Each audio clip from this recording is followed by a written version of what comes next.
All right, we got a potential booger of the week, but you guys tell me. Air quotes, fair use, and Eddie Griffin. I've been liking his show, but here we go. Metcalf was stabbed to death.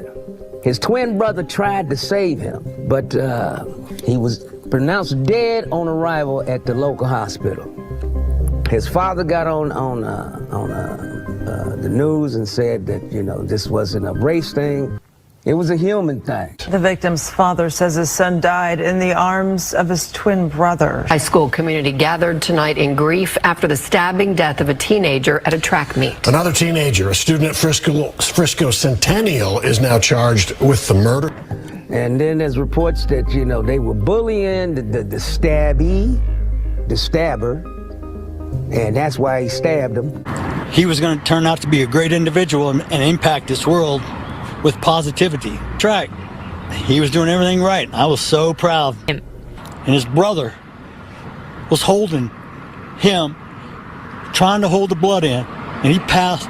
My son watched his brother die in his arms. But, if you get bullied, just knuckle up, Why is it always weapons involved with these little retarded children? You got a gun, you shoot it.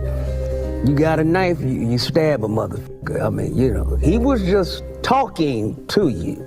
It's unclear how Anthony got the knife into the meat or what exactly led up to the fight. Anthony is now facing first-degree murder charges.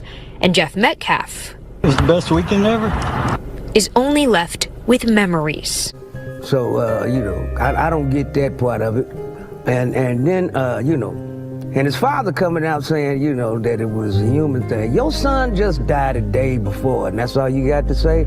Oh, and for all you white people out there trying to turn it into a race thing, the dad already said it wasn't no race thing. It was kids being kids. I was able to watch and be blessed so much. But having both my sons are amazing. Kids like bullying. Some kids can handle it, some kids can't.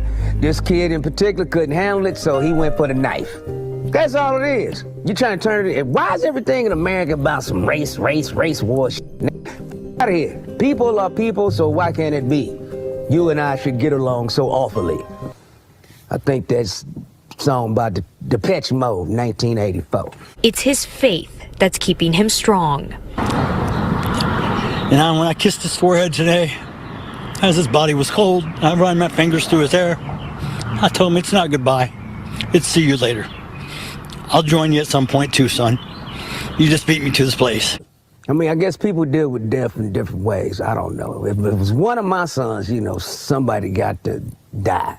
I'm going to jail with a Kool-Aid smile on my face. Air quotes X. Kool-Aid. All right, y'all. I don't know. What's your take on that? Premature.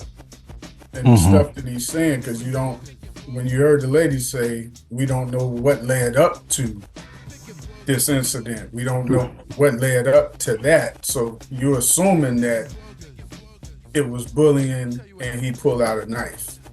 Right? But you don't know all of the details that went on to it. And this kid was 5'8". You got 2 6'4" guys coming towards you to manhandle you and taking your stuff. And what I'm saying is, bro, it would be the equivalent if I'm 5'11" and then I have an identical twin my size and we pull up on a 4'3" little person. Do you know what I'm saying, bro? And then we're saying, that little person pulled out a knife and just stabbed him in the chest. It's like, well, from their perspective, what is he supposed to do? Get manhandled and bent over and somebody put peanut butter in his bum right there in the tent in front of everybody? It's context, though. That's why I keep painting the picture. The other kid was only like 5'8", and you got 2 6'4" guys allegedly manhandling you, bro. They could break your neck. They could put you to sleep. They can spit in your bum. Yeah, I mean, I saw Eddie Griffin a few years ago in Vegas and went to his comedy show, and he delved off into, I guess, regular world topics, and I was not amused or could understand his point of view of where he was heading, and then this clip here is another example of it. I don't know if he just doesn't know anything about parenting, or he doesn't know about kids and bullying, or he's just lost.